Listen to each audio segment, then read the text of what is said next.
Subscribe करें हमारे YouTube channel को और बेल आइकन को प्रेस करें हमारे लेटेस्ट वीडियोस को देखने के लिए।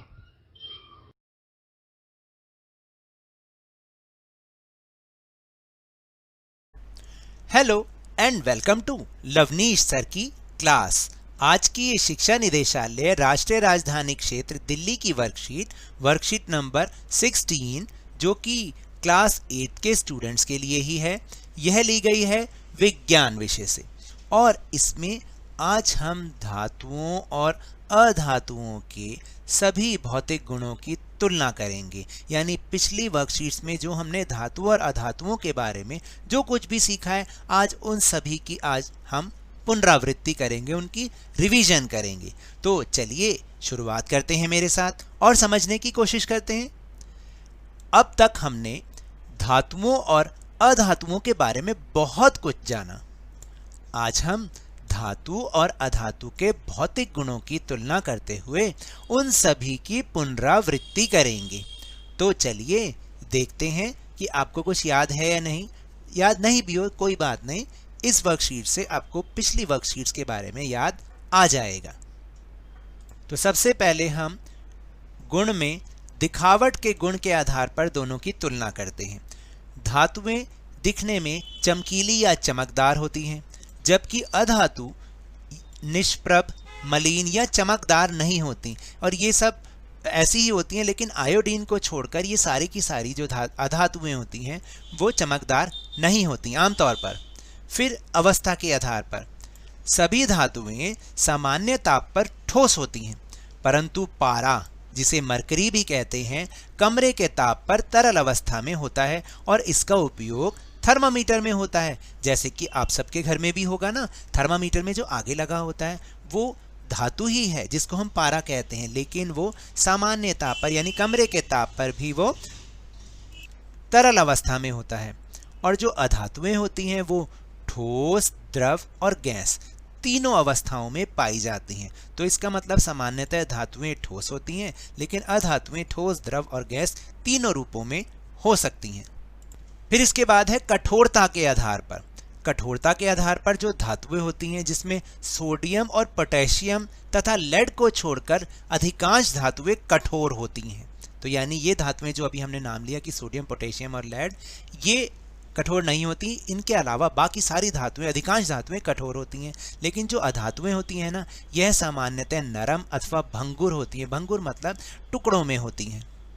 फिर आघात वर्धनीयता के आधार पर धातुएं आघात वर्धनीय होती हैं, यानी उनको पीट पीट कर शीट में परिवर्तित किया जा सकता है। इसको बोलते हैं आघात वर्धनीयता। लेकिन जो अधातुएं होती हैं ना, वो नरम होने के कारण चोट करने पर टूटकर बिखर जाती हैं, इसलिए ये आघात वर्धनीय नहीं होती हैं। जैसे कि आपने कोयला नहीं देखा, कोयले को अगर आप चोट मारोगे तो वो टुकड़ों में बट जाएगा। लेकिन जो एल्युमिनियम होती है, एल्युमिनियम फॉइल आपके घर में ज़रूर यूज़ होती होगी या बहुत सारे बच्चों के घर में यूज़ होती है या आपने देखा भी होगा। तो है तो वो धातु, लेकिन देखिए इतनी पतली होती है कि आराम से मुड़ तुड़ जाती है वो। तो इसका मतलब उसके अंदर आघात वर्धनीयता है, यानी पीट पीट कर उसको शीट के रूप में हम चेंज कर सकते हैं। फिर इसके बाद है तन्यता। तन्यता के आधार पर यानी खींचकर तारों में परिवर्तित करना। तो सामान्यतः सभी धातुएं तन्य होती हैं। जैसे आपने कॉपर की वायर देखी होगी, एल्युमिनियम वायर देखी होगी, लोहे की वायर देखी होगी। लेकिन जो अधातुएं होती हैं उनमें तन्यता का गुण नहीं होता, यानी ये तन्यता का गुण नहीं दर्शाती।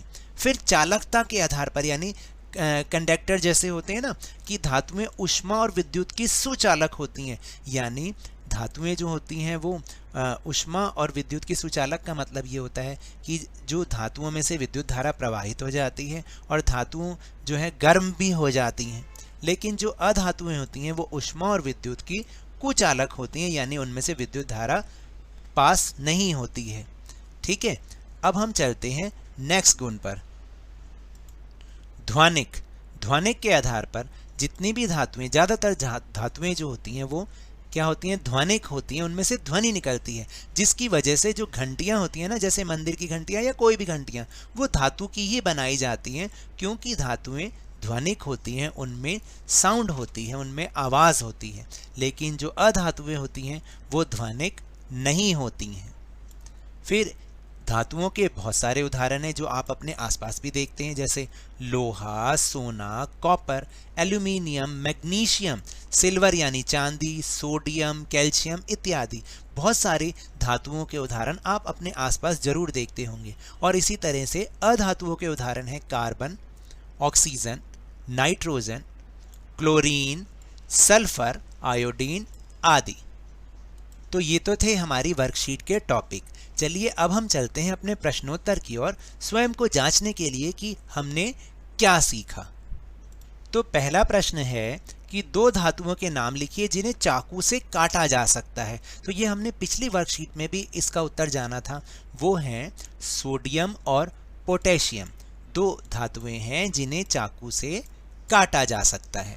फिर दूसरा प्रश्न है कि मंदिर की घंटियां धातु की क्यों बनाई जाती हैं। तो इसका उत्तर बहुत ही आसान है कि मंदिरों की घंटियां धातु की इसलिए बनाई जाती हैं क्योंकि धातुएं ध्वनिक होती हैं, उनमें से ध्वनि निकलती है।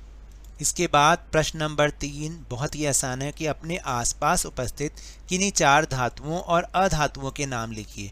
तो 4 धातुओं के नाम हैं लोहा, सोना, कॉपर, एल्यूमिनियम और चांदी। और इसी तरह 4 अधातुओं के नाम हैं कार्बन, ऑक्सीजन, क्लोरीन और आयोडीन। इसके बाद है प्रश्न नंबर 4, धातु और अधातु में अंतर स्पष्ट कीजिए। तो मैंने केवल 3 ही अंतर लिखे, हालांकि हमने ज़्यादा पढ़े हैं, लेकिन पेपर में भी अगर ये क्वेश्चन आए तो आप 3 अंतर लिखिए, वो बहुत होते हैं। 5 नंबर का आए तो ही हम 5 अंतर लिखेंगे, वरना 3 अंतर बहुत हैं। तो देखिए, धातु ये चमकीली या चमकदार होती हैं, लेकिन अधातु ये चमकदार नहीं होती, आयोडीन को छोड़कर। दूसरा अंतर है कि अधिकांश धातुएं जो होती हैं वो सामान्यतः कठोर होती हैं, और जबकि अधातु के लिए लिखना है कि ये सामान्यतः नरम होती हैं। फिर तीसरा है कि धातुएं ऊष्मा और विद्युत की सुचालक होती हैं, यानी गुड कंडक्टर होती हैं, और इसी तरह अधातुएं ऊष्मा और विद्युत की कुचालक होती हैं। तो ये 3 अंतर हमें धातु और अधातु में पता चलते हैं। और इसके बाद आखिरी प्रश्न नंबर 5, एक ऐसी धातु का नाम बताइए जो कमरे के ताप पर द्रव अवस्था में होती है। तो बहुत ही आसान इसका उत्तर है पारा या मरकरी, जो कि जिसका उपयोग हम थर्मामीटर में करते हैं। तो ये तो थी आज की वर्कशीट। अगर मेरे इस तरह समझाने से आपको थोड़ा सा भी समझ में आया हो तो इस चैनल को ज़्यादा से ज़्यादा सब्सक्राइब कीजिए, लाइक कीजिए और बहुत ज़्यादा शेयर भी कीजिए। और हाँ, मेरे साथ इसी तरह वर्कशीट को समझते रहिए, लेकिन ध्यान और मन लगाकर पूरी मेहनत और लगन के साथ पढ़ते रहिए। और अगर आपको कोरोना वायरस से बचना है ना, तो मास्क जरूर लगा के रखिए, अपने हाथों को नियमित रूप से साबुन और पानी से धोते रहिए, क्योंकि जब तक दवाई नहीं तब तक कोई ढिलाई नहीं। धन्यवाद।